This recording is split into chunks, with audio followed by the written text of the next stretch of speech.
These are shark-infested waters now. Look, I think I should start by saying a few things about my background, because I have come through many media, and some are gone now, like news weeklies.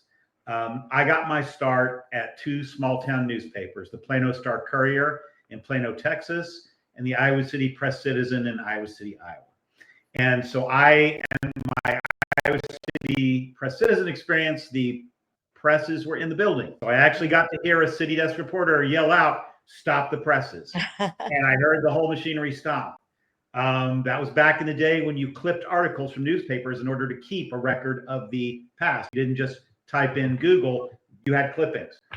And then I went on to be a reporter in Germany for U.S. News and World Report. I went over as a freelancer to Berlin in 1990. I worked at U.S. News and World Report, not USA Today.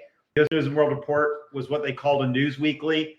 I was a print snob. I swore I'd never do any other medium. I love to write. I'm also a writer of books. For my sins, I then ended up at 60 Minutes in a wonderful job working for Morley Safer, who taught me really. That was my apprenticeship in writing words for picture.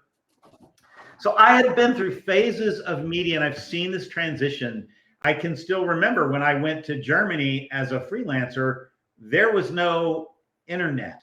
There were no visual, there was an internet, but there were no visual images. You couldn't transmit directly by simply sending something. So I had these things, these cups, these rubber cups. I don't know if you remember them, but you would take your phone and you would jam it down into these rubber cups, and you would dial a number, and you'd hear a screaming, shrieking noise, and your story would be transmitted through those cups to the other side. Right? That's how we did it. The first image I ever saw on screen on a computer. Now we're watching everything on computer screens, but the first one I ever saw was a photograph of Vlad the Impaler, the real historical Dracula, for an article I wrote on the Dracula tourism business in Romania. And I can remember watching the screen, these lines would come across the screen. I didn't know what I was going to see. And slowly but surely they filled in, and there was an ancient painting of Vlad the Impaler.